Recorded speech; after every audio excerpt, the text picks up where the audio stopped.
So we are recording and all right, we'll get started. So thank you everybody for joining us today. Today we're going to talk about the Open Classrooms project, specifically our experiences with Open Classrooms this past spring semester. So this is in fact the third semester that we have initiated this Open Classrooms project. So with each passing semester, I think we get a little stronger and we get more ideas to bring to upcoming semesters and new participants that are considering or on the fence of participating. So thank you all for joining us. So first I'm going to talk a little bit about what Open Classrooms is, what it looks like on our campus, a little bit about the course offerings and the observers from this past semester, and then I'm going to turn it over to our panelists to talk about their experiences. And most everyone, I believe, was served as both a host and an observer in this project. So without further ado. All right, so Open Classrooms is an opportunity for faculty to share, observe, and work on improving and reflecting on innovative teaching practices they have developed in their own classes, but are also becoming accessible to their colleagues. So this observation is non-evaluative, which is a really important part of this project, so that faculty have a sort of low stakes opportunity to gain feedback from their colleagues, but also share some of those evidence-based teaching techniques that they are using in the classroom. In this past spring, we had 11 courses offered for observers to sign up for. This included 3 in the School of Ed and 8 among the College of Liberal Arts and Sciences. And we, as other semesters, have had a lot of different modalities for those observations. So we had about half face-to-face and half asynchronous, with 1 synchronous course. And among the courses that are offered, we had 10 people observing, and most of those observers observed multiple classes. So part of the logistics of this project is that at the beginning of the semester, as all of our panelists are aware, we send out a call for host classrooms. So faculty offering up their own classrooms for people to come in and observe. Once we get a good, strong list of course offerings, we ask faculty to sign up to observe each of those courses. Then we go through a brief sort of matching process on the back end, and part of that is to make sure that we are that the people who have signed up to observe the classes of the hosts are not serving in an evaluative role for those hosts. So if they serve on a personnel committee related to, or that is overseeing one of the hosts, we ask them to not participate in this project, so that we can keep it very low stakes and very open for faculty, so that they don't have to feel like there's this weight on their shoulders and that it's something they will be judged for tenure, but that it gives everyone kind of this opportunity to really take chances and think about what practices work or don't work, or how to deal with some of the challenges in their classrooms without that kind of concern of how it might reflect on their tenure and promotion. So, the matching process goes on. Then we send out emails informing the hosts and their observers of their match and the specifics regarding those observations.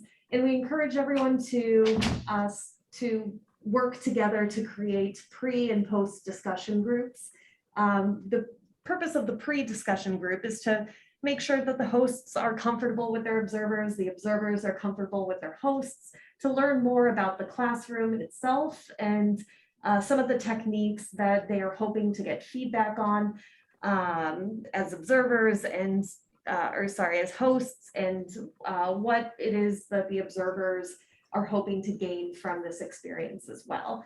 And then the observation happens and we move into a post-discussion group to kind of talk about what we've learned, what we observed, things we thought were implemented really well, or other areas that might need improvement. And so with that, I think we had a pretty good semester. And so I want to invite our panelists to introduce themselves.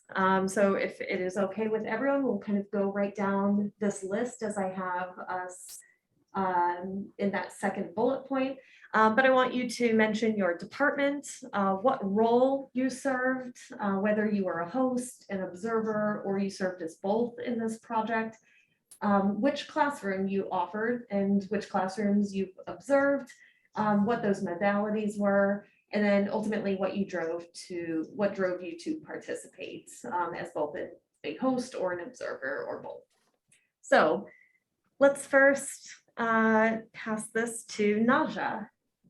Hello, everyone. My name is Naja Zaid. I am an assistant professor in the Department of Health Promotion and Wellness. And this is actually my second time participating in the open classrooms. This semester, I was a host for my HSC 230 Health and Technologies course, which was also delivered completely online. So what drove me to participate in this program was me wanting to look for a different set of eyes to confirm whether or not the content that I was providing and my communication methods were appropriate for the modality and to the students that I was working with during the semester. So getting a different set of opinions, some input, maybe some room for improvement in my courses. And this really also related back to the need to look for improvement so that I can also address any concerns that may come with my tenure and promotion line as well, that I can use that feedback to not only improve the course, but to think about and evaluate some of the comments that I may have received in the past and how to address those in the future. So what stood out to me the most during this project, oftentimes when you're in your departments, you may be isolated to only the faculty or staff that are within your department or your school. And you may have the same comments over and over again, but you want to hear from those who are in other departments because their students might also be enrolled in your course in some point in time. But one of the challenges is when you're working within your department, you don't often get exposed to individuals in other departments. So if you're fairly new, if you're junior faculty and you're new to campus, you really don't know who to reach out to. So this kind of takes that weight off of your shoulder of trying to find other faculty that are willing to review your course and give you honest feedback, critical feedback, which is positive, without you having to look for someone and asking someone and then putting the other person in a position where they might have to say no because they may be overwhelmed, but they're willing to do so because they also want to learn about what you're doing. There may be some key ideas that you may be giving them indirectly as they're reviewing and observing your course. So as an observer, Naja, I think if it's okay, we'll go through the introductions okay. and then we'll kind of. Oh, I am so sorry. No, you're okay. You're okay. I totally it was awesome for you to comment on all of that, and I made some notes because I want to circle back to some of those points. Mamta, if you want to just introduce yourself, department role, classes that you offered and observed, and ultimately what drove you to participate. Sure. So I'm Mamta Saxena. I'm Associate Professor, Human Development. So I was actually both host and observed classes for Sandy. I believe it was IPS 320. Then for Naja, it was HAC 230. And I don't remember, Maggie, your course number. It So was I observed CRJ 401. 401. Yes, Yeah. now I remember. 401, yes. It was 401 was actually face-to-face, and Naja's and Sandy's classes were asynchronous. I also offered my own classroom as to be observed, which was HDV 342, which is siblings and extended family. So that was also observed. What drove me to participate is basically, I think I'm at a point in teaching where I have gathered a lot of knowledge from AQ courses, from attending John's, several workshops. It's just that I want to see things in basically in practical ways now. How is this executed? I guess that was one of the things that I wanted to learn. When it comes to also execution, is there anything that people are doing differently in different departments that can actually be implemented in my own classrooms? That was another one. And the third thing is just to have a conversation about it. Because sometimes, during a semester, when we are going through the motions of teaching, we get a little negative. We kind of like think about like, oh, our students don't listen to us. Oh, students don't care. And somehow when we talk to others, that those feelings go away because you were told, this is what I'm doing to engage our students. So I wanted that kind of like that fresh air. And so I like these conversations. That's the reason, because it kind of like makes me understand, or, kind of like, basically they inspire me to become better and better every time. So those were my reasons. Thank you. Thank you, Mamta. And Nick? Hi, Nick Sard, Department of Biological Sciences. I was just a host this year. The class I offered to be a host for was Bio 320 Intro to Ecology, and this was in person. It's a lecture Tuesday, Thursdays for an hour and 20 minutes with about 60 students. And what drove me to participate is what Naja and Mamta said already, that just kind of hearing perspectives from other people is of value. I feel like my network outside of the biosci department is weak, and there are many great faculty outside of my department, and I'd like to hear their thoughts on how to teach. Thank you. Sandy? Hi, I'm Sandy Barganier. I'm a full professor in the Department of Health Promotion and Wellness. I'm also a previous department chair. I'm now also the program coordinator for the new online major, Integrative Professional Studies. And so last fall and this spring, I actually hosted IPS 320, which is a brand new course that's part of this major that I developed and I'm teaching, and it's really way out of my comfort zone. It's about the future of work and preparing professionals. So I really, and I've been teaching online for quite a while, and I think I'm pretty decent at it as far as course design. My background is teacher education and pedagogy.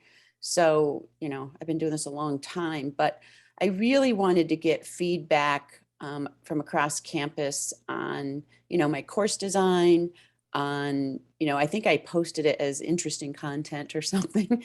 Because again, I feel that I can design almost any course online because I'm pretty good with design, but I'm not a content expert, but asynchronous helps with that because I can get a lot of content elsewhere. It's about designing learning activities. So I think I wanted some feedback and across campus on the different learning activities of IPS 320.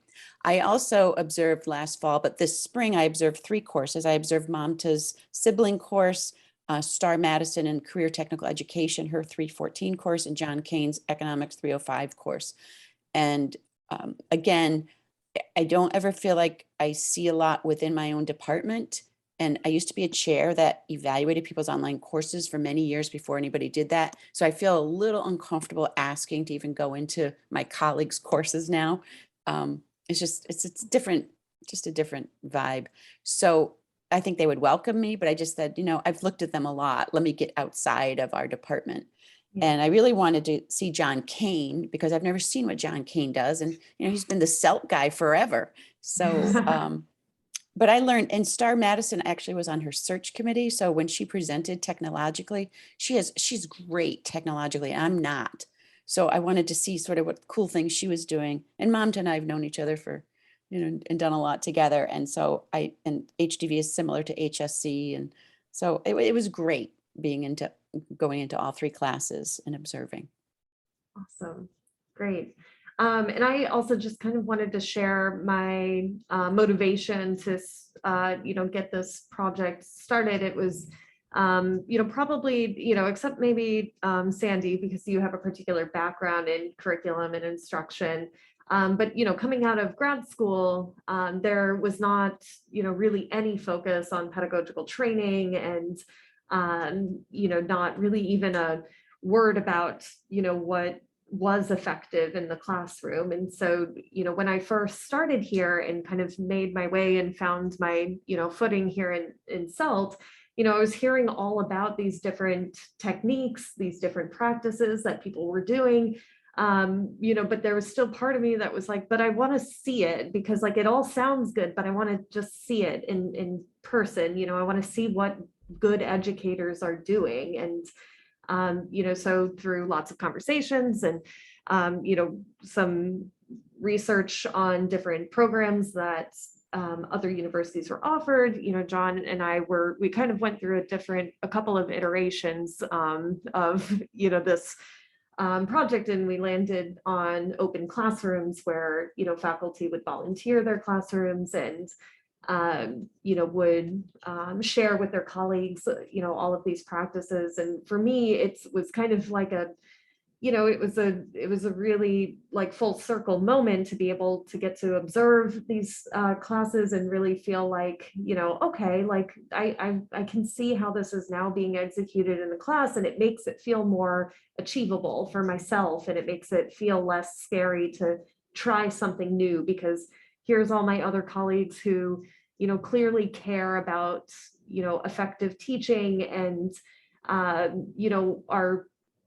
care about it so much that they want to share it with others. It really just created this community that, and I think, Naja, you kind of touched on this too. It creates this collegiality, across the university when in many ways we would be quite isolated. And so that was kind of my drive to, participate and to, kind of get this program, off the ground. So, kind of moving into that next point, I want us to think, at least, all of us served as hosts for this program particularly. So, thinking about your perspective as a host, what stood out to you the most during this project? And we can kind of go down the line again, or if you want to jump in and, share your experience, we can go with that direction too. I can speak. Go for it. Yeah, as a host, what stood out the most for me was how similar our strategies were. I think I thought everybody was so good. Their execution, their course design, it had all the elements that should be there in a good course. So content-wise, of course, I cannot comment because I'm not a content expert, but design, pedagogy, everybody was, they were announcing stuff, and they were announcing in ways that students would feel welcomed. I didn't see any issues, actually, to be honest with you, any issues with whether it was Sandy's course or Naja's course or even your course, Maggie. I mean, everybody's trying their best, and everybody is trying. Everybody's actually implementing evidence-based practices, and that was the best part of it. So that's what I liked. Whatever I have learned from John and from AQ courses and from my previous university, I saw that in implementation. Yeah. Excellent. I agree. I believe the services that we've received as faculty from CELT, all of the resources throughout the years have been very useful. And it's nice to see that what we've learned has been applied in action. And it's nice to, what stood out to me the most, like Mamta had mentioned, is that we're very similar but different in our own ways. We all have different teaching styles. And that's probably a fear for some is, why would I participate in an open classroom if someone's not going to understand my teaching style? But it also gives us an opportunity to reflect on our teaching styles as well. Because ultimately someone's coming in with maybe a different perspective, such as our students that are similar to our students. So I think it's very helpful to hear what our fellow colleagues have to say, whether it's positive or negative, because even those negatives are positives, because it's helping us to contemplate and think about making modifications that might truly be needed. And so I actually, for me, I tend to look for the negatives before the positives, because I want to hear what needs improvement, what can I work on, how can I improve the course delivery. And so I did appreciate all the feedback that I received. As well, so I also like that we had the meeting prior to the observation happening, and then the follow-up, the post meeting, to talk about and kind of like debrief about the open classrooms. So that the format itself, I believe entirely as an entirety, all of the steps stood out to me the most, because every point was a learning point for me. Can I jump in? Absolutely. I think one of the things that really stands out to me is that more people don't do this.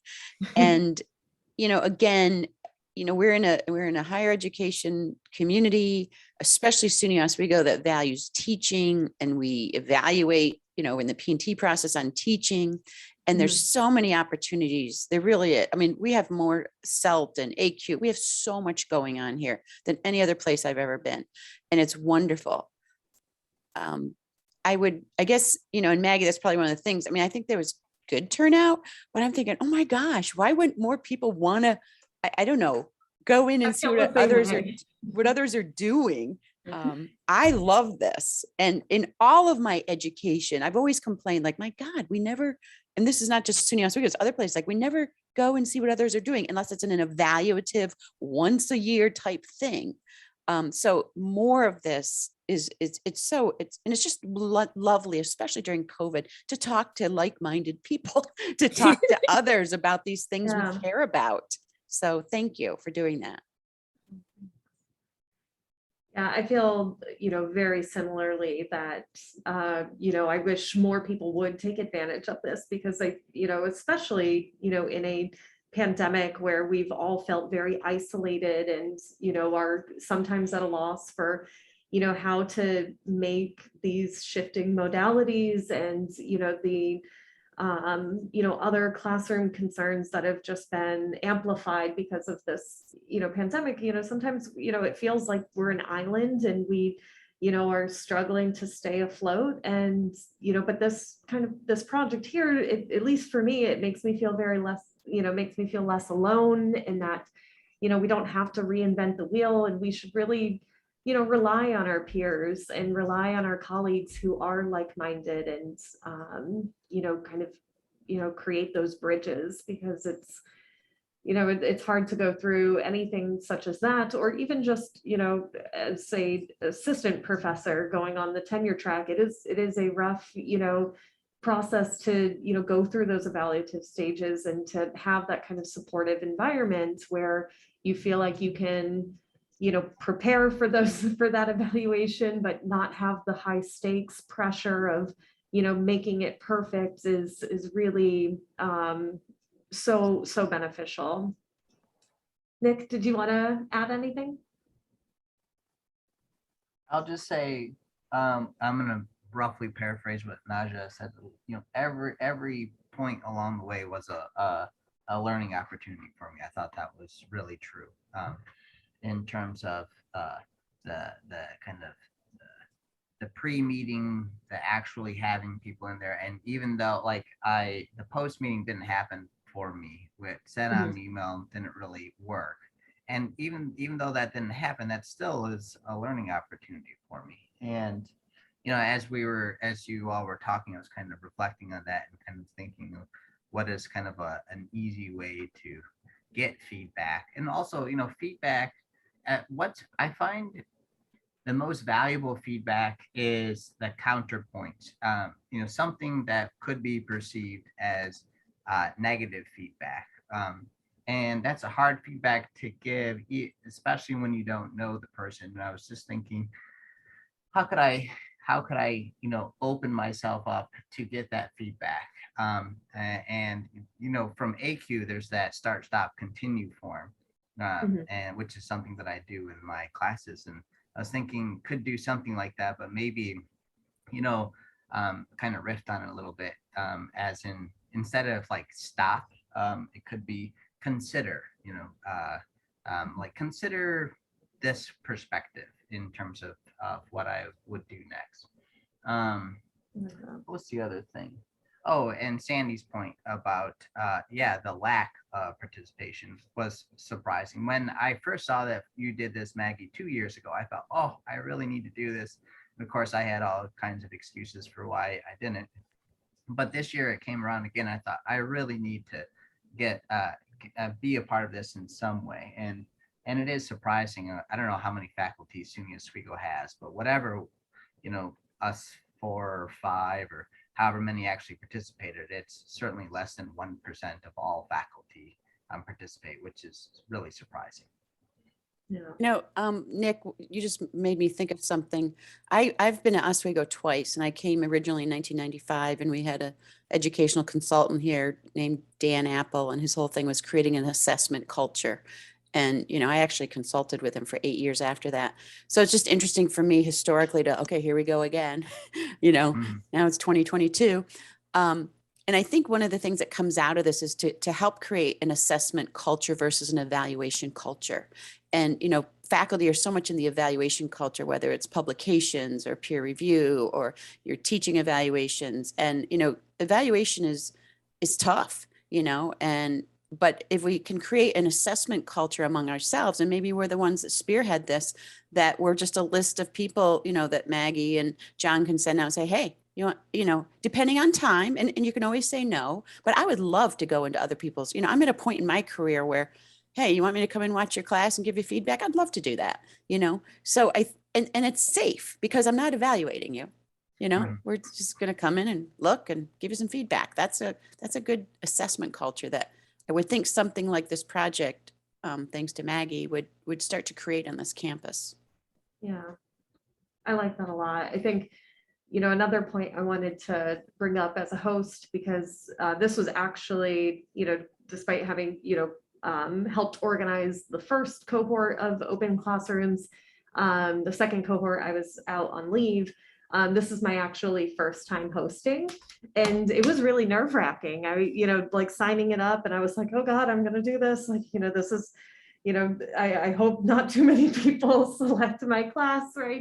And like, there's, there is that kind of initial, like, like my heart was racing, like, oh gosh, I'm really doing this. So I think, there's, it is a nerve-wracking and very vulnerable thing to do, to like put yourself out there and open up your classroom for this, potential critique that, could be hard to hear. And I think, at least from my experience, it was so much more supportive and so much more rewarding. I, of course, expected all of those things to happen, right? But until it actually happened, it was, that for me was, in that process of signing up, I was like, oh gosh, am I really doing this? And I was like, no, everyone else is going to do this. I can do it too. And, once it did, once Monta came into my class, and we had such good conversations about, pre and post class, about what we can do differently and, what the strengths were in the class. It really was rewarding. So I guess, that's sort of my plug for people who might watch this video who are, on the fence. And I did have some people who were like, I kind of want to do this, but I'm a bit scared too. And, that it really is so rewarding, and it's, a lot of what you put into it, you're going to get out of it. And I think that it is a vulnerable thing to do, but it can be, really a really great experience. And I think all of you, seem to have shared that. Yeah, Well, I'll just clearly say that it was rewarding and I would do it again. Naja, sorry. No, you're fine. So I will say, one of the things to keep in mind is that, yes, it is nerve-wracking because you are going to have someone come into your classroom that's also an educator that, like, again, may have different teaching styles, but everyone is here for the same intention, or at least they are here for the same intention. And I think that's that common ground that we have, is to be supportive of each other, to learn from one another. And that's what makes a difference. I think one of the concerns, as Sandy had mentioned, the turnout, the ones who really need to be participating in such a program are not signing up. Oftentimes educators, in my mental health field, we use the word desensitized. I think that some educators become desensitized to the methods of delivering their courses, and they may have become very comfortable in their way of delivering their content, that they don't really want to hear the feedback, and so maybe more work needs to be done. But I mean, one person can't do it alone either. But maybe we can spread the word to help departments, the chairs of the departments, be key stakeholders in getting individuals to participate in such a program. Yeah. I think, that ties back to, Sandy's comments on that culture of assessment and, kind of moving away from that higher stakes evaluative assessment, but, to create this culture where, it's not just the selection bias of, the people who sign up are, the ones who, are very dedicated and, still have a lot to gain, but there's certainly other faculty that might have things to gain that, are not signing up. And so, there is certainly some outreach that could be done. So I wanted to move to the next point, right? So as observers, and Nick, I know you didn't observe this time. I don't know if you had observed in the previous semester while I was I on have leave. no. You did. So, if you No, even I want to have share. not. I'm sorry. Oh, you have not. Sorry. Okay. But whatever feedback you want to give of having observers in your class, what did you observe? Was there anything that stood out that you wanted to bring back to your classroom, or something that has informed your own teaching? Me, should I start? Sure, if you like, Sure, go for it. sure.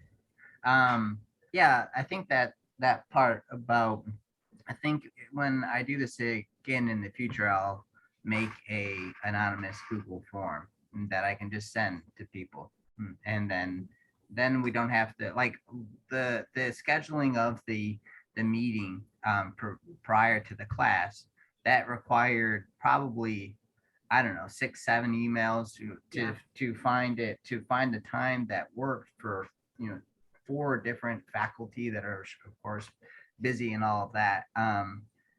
So I did like to meet them in person, and like it was nice to have lunch and kind of talk about the lesson and then their perspectives, like why were they coming to the class.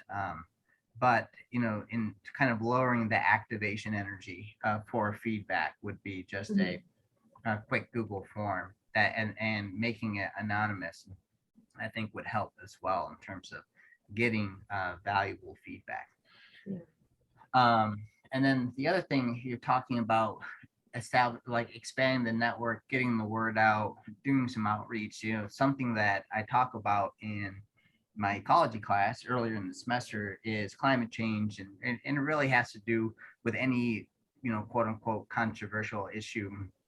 But the one thing that, like, a message that I try to communicate to students is that like who are you most likely to influence, and I'm thinking, like, who could I get to participate in this open classrooms forum. And I think maybe my goal for next semester or next time this pops up would be to reach out to some of the people in my department or others on campus that I interact with frequently and say, hey, I think it'd be great for you to participate in this, like personally, right? The Mhm. people that you're going to most likely influence are the people that you have, substantive relationships with.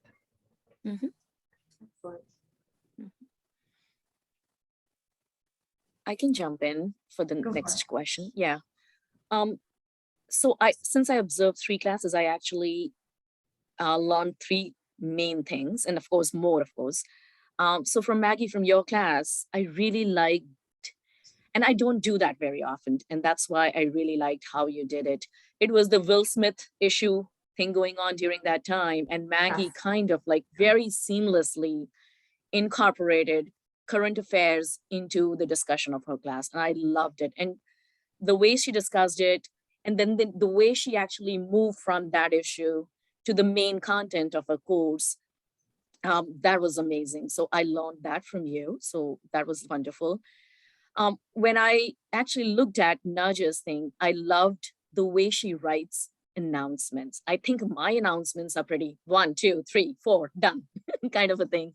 And Naja's announcements are more like, we were talking about care pedagogy 2 days ago, and her announcements actually show elements of care. And the way she writes them, it feels like you're talking to me right now. And I love the way you're talking. I mean, she talks beautifully and she's a very soft speaker anyway, but her announcements also project that. So I loved that thing. And from Sandy's classes, I mean, they were so organized. Sandy, you were so organized and you had such clear-cut ideas about this, this, this. And I loved all the 3 elements that I learned from you. Something that I would also bring back, and that happened during the discussion, when you guys were discussing my class on siblings, is it's okay to give multiple attempts to students, because I don't. I have my own reasons, but somehow you guys helped me change my mind on it's okay. Let students have multiple attempts. Sometimes they need that, and it's better for us because then things are not coming in my email if I do that thing on Blackboard. So that is something I learned from all of you. Yeah.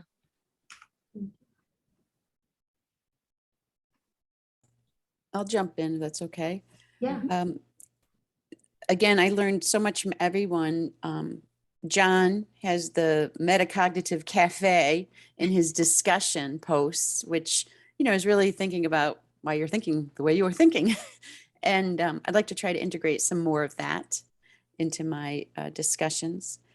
And mom I had to, at first I thought, oh, she would be like, hey, find a classmate and work on this in pairs. And I thought, whoa, you're just like kind of throwing them out there to the wolves, and I'm wondering how that worked. But she had this really great way of a sign up function that worked really well. And I have to come back and talk to you about that again, because I can't find my notes about it. But I loved your sign up function for pairing, which worked really well.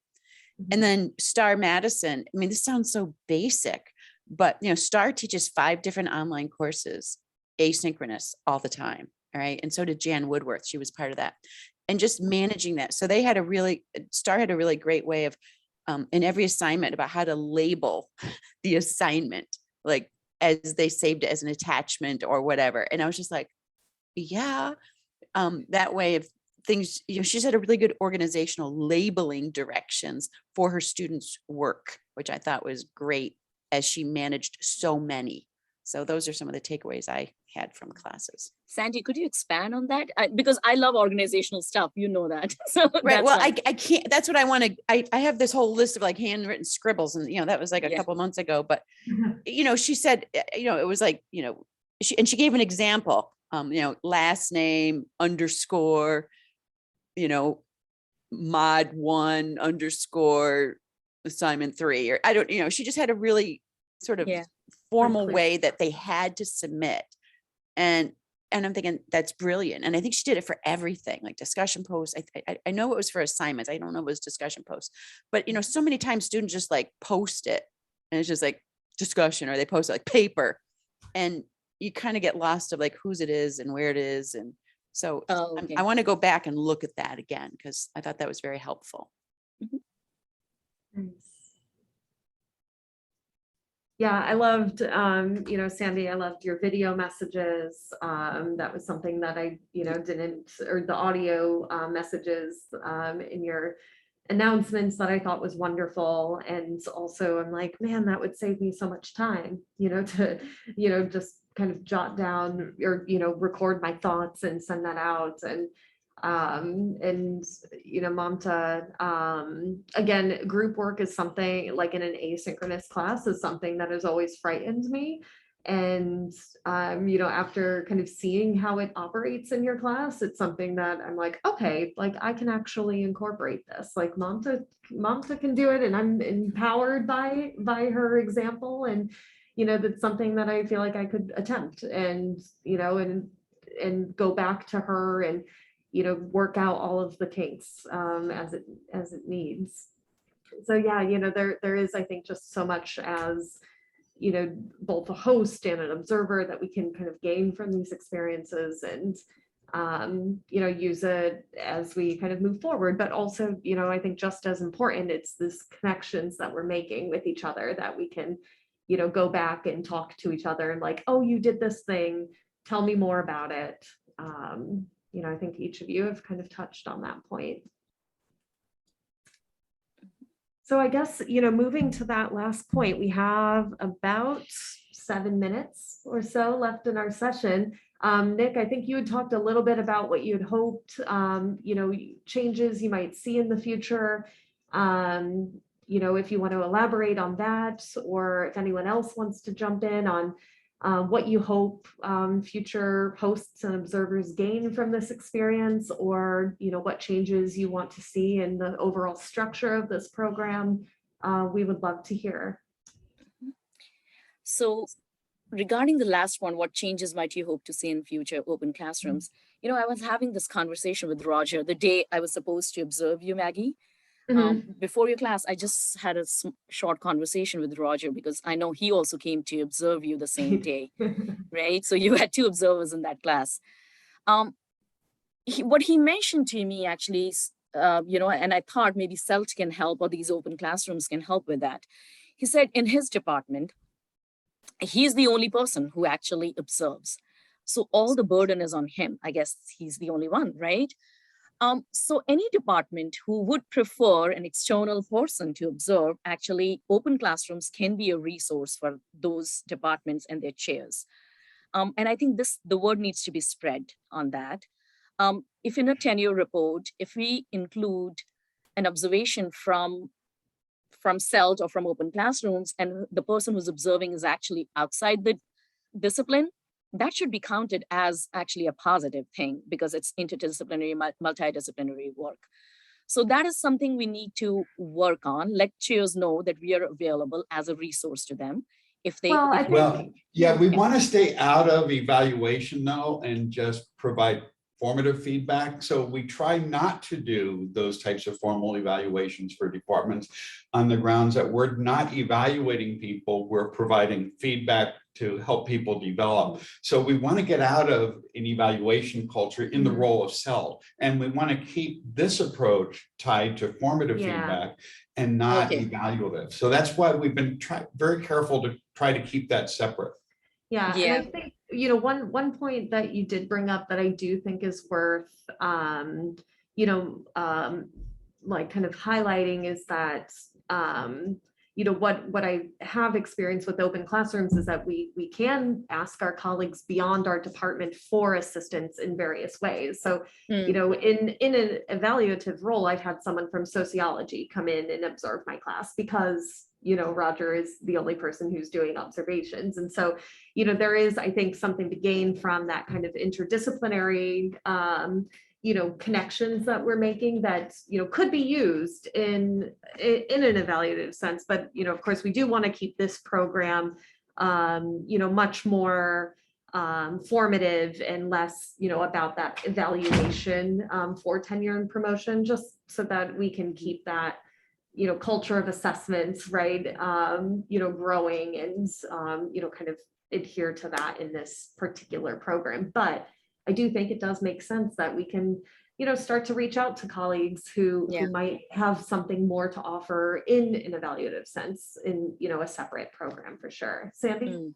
Well, I do know in health promotion and wellness, we've talked about this for years, about, having and invite, that junior faculty can have anybody can have outside assessment done or outside evaluation done outside of the department. But I think it's hard for new faculty to know who that might be. Sure. And, I've usually recommended people from the School of Education, but this is now opened up to, hey, here's some other people across campus that care about teaching. They may not be an expert in it, credentialing wise, but they care deeply. They've been training, they've been doing AQ, they've been doing lots of CELT. So I think this is just a really great starting point again to sort of somewhere, even if it's posted on CELT, like, hey, here's people that care about teaching and learning, and Yeah. tap them if you want to see if they'll come give you some, formative assessment would be great. Yeah. I'll just say I would be happy to put my name on that, Sandy, in Mhm. terms of just here's a network of people that would Right. be happy to come into your classroom at any time. Right. Yeah. Yeah. A nice part of academia is we have relatively flexible schedules. Mhm. So, one thing that was interesting about listening to all the things that you all liked about the classes that you observed is I thought to myself, oh, I want to know about STAR's organization system, or I want to know how MAMTA has students sign up in pairs. And so I don't know, like something that resonated with me is I'm a coder, and what I find most interesting when is kind of sitting behind someone's shoulders and watching them code, because you'll find these kind of little cookies that they do that you don't do, but you're like, no, that is cool. And it, maybe as part of this kind of post observation process, there's a way to kind of highlight those cookies that you have come across as part of your observations to the broader SUNY Oswego faculty. I think this comes to my earlier statement in regards to looking for individuals outside of your department to observe, and kind of alluding to or segueing into Mamta's comments, that there could be the potential of having someone observe your course for evaluation purposes, for that promotion and tenure purpose. Because oftentimes some who participate in this also are looking for additional gains, which includes making those connections. I know I had mentioned at one point, well, maybe I can, is it possible that I can reach out to you for a letter? For an observation. So while this program is trying to stay away from being part of the evaluation process, it is indirectly a pathway to gaining some more individuals, some collegial connections throughout the campus. So there is the opportunity to reach out to those individuals if I'm comfortable with their feedback, and to ask them to request a letter from them if possible.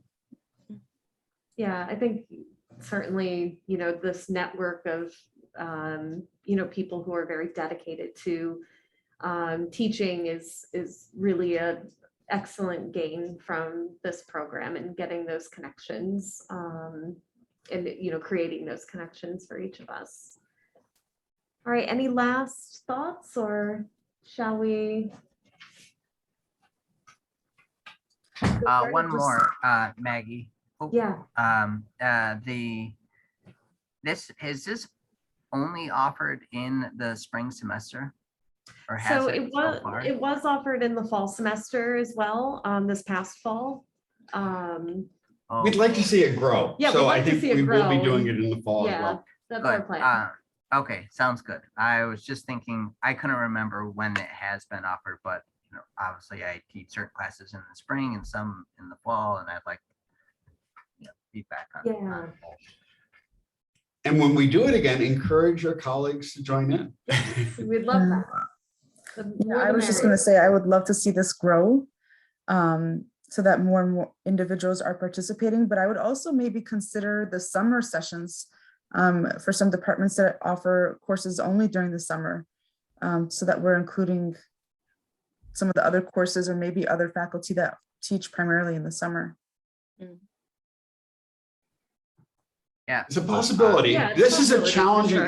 in Yeah, many it's- ways, it would be an ideal time because of the transition to Brightspace. On Right. the other hand, the transition is a lot of work and people are really kind of buried and exhausted this summer. So I don't Yeah. know. In the future. I don't know. Yeah.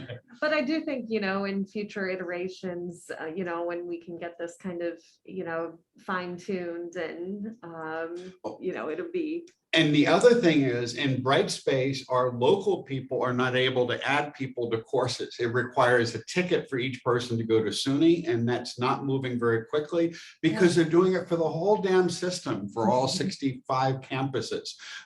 So it's a bit of a challenge. Yeah. I don't think we need to do summers or Right. anything right now, but it actually, you bring up a really good point is, and this is, Nick, I'm sorry, you're teaching face to face, but a lot of us here are teaching asynchronous and online programs. I would love to see how people do a 3-week course in the winter. I don't believe it can happen and be done It's well. a good point. You know, Okay, so we do have to wrap